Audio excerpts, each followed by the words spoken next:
If your business model depends on paying your workers starvation wages, you should not be in business. The federal minimum wage of $7.25 an hour hasn't been raised since 2009. That's the longest period without an increase since the minimum wage was enacted, meaning today's minimum wage is actually worth far less than it was in 2009. This is an insult to American workers and bad for our economy. It's far past time to raise the minimum wage to at least $15 an hour. Today's federal minimum wage is a starvation wage. A full-time minimum wage worker can't afford a 2-bedroom rental in any city, county, or state in the entire country. Meanwhile, billionaires like Jeff Bezos can afford a DC mansion with 25 bathrooms and 5 living rooms, just one of his many mansions. Now, the current minimum wage isn't so low because these workers are worth less than they were years ago. Quite the contrary. If the minimum wage had kept pace with workers' productivity increases since 1968, it would be over $22 an hour today. Even so, conservatives are out to scare you about raising the wage. Let's debunk each of their talking points. Myth number 1. If businesses have to raise wages, they'll cut employees' hours or cut jobs altogether. Rubbish. Since at least the 1930s, critics have argued that setting any minimum standard of decency at the workplace will raise employer costs and kill jobs. Child labor laws, the 40-hour work week, workplace safety laws. If we've learned anything over the years, it's that treating workers decently is worth the price. Besides, an abundance of research shows that increases in the minimum wage do not reduce the overall number of jobs. Researchers examined 138 state-level minimum wage increases and found that the number of low-wage jobs remained essentially unchanged in the 5 years following the increase. But workers were paid more. That's a job upgrade, not a job loss. And multiple studies have come to the same conclusion. When I led the fight to raise the minimum wage in 1996, many conservatives predicted huge job losses. Well, I'm happy to report that after the increase, almost 10 million low-wage workers received a raise, with no decline in overall employment. It's simply a myth that raising the wage automatically means lost jobs. Not to mention the benefits for workers themselves. Raising the wage to $15 an hour by 2025, as proposed in the Raise the Wage Act, would give 32 million workers a raise. Here's the bottom line. If your business model depends on paying your workers starvation wages, you should not be in business. Myth number 2. Small businesses won't be able to afford the higher wage and will be put out of business. Baloney. The fact is, a higher minimum wage can actually lower costs to small businesses. How?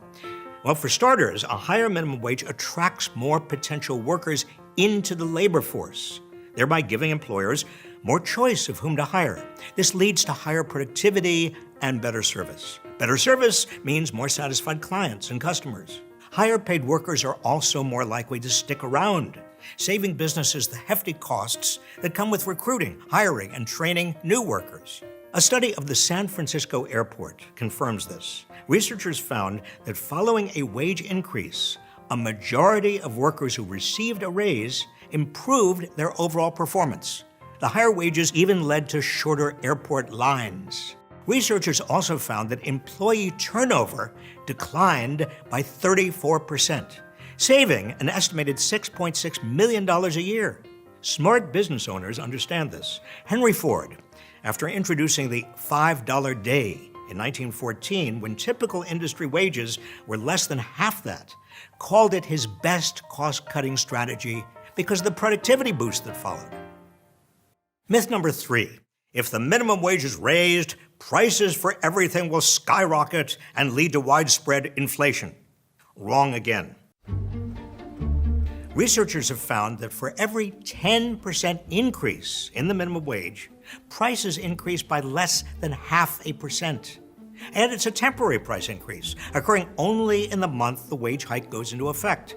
No way this sparks inflation. In fact, the minimum wage needs to be raised so it can keep up with inflation. Because of inflation, Today's minimum wage is worth almost a third less than it was worth in 1968. And since it was last raised in 2009, it's lost 17% of its value. This means that compared to 2009, minimum wage workers have lost $3,950 every year. So that's why a higher minimum wage would boost economic growth. 70% of the economy depends on consumer spending.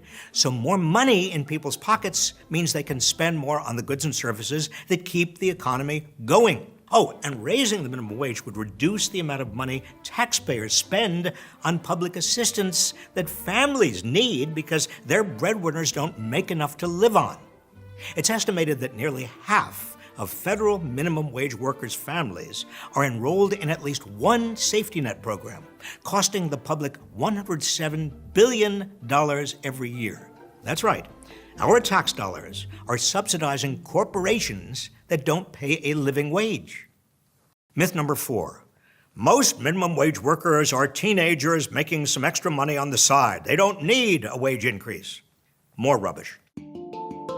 While this might have been the case in 1968, it certainly is not now. Today, only 1 in 10 workers who would benefit from a $15 minimum wage increase is a teenager. More than half of them are between the ages of 25 and 54. More than half of them work full-time, and over a quarter have children. Today's minimum wage hurts people who are in their prime earning years, preventing them from building wealth and establishing financial security. Raising the minimum wage would also help reduce racial and gender pay disparities. Minimum wage increases and expansions in the late 1960s reduced the income gap between black and white workers. Raising the wage would have a similar effect today because black workers, Hispanic workers, and women comprise a large portion of today's low-wage workers. In sum, raising the minimum wage is good for workers, good for businesses, and good for the economy. In addition to all this, raising the minimum wage is the morally correct thing to do. It ought to lift working people out of poverty, not keep them in it. We're the richest country in the world, home to the richest people on the planet. We can and we must treat our workers with the dignity and respect they deserve. That starts with paying them a living wage.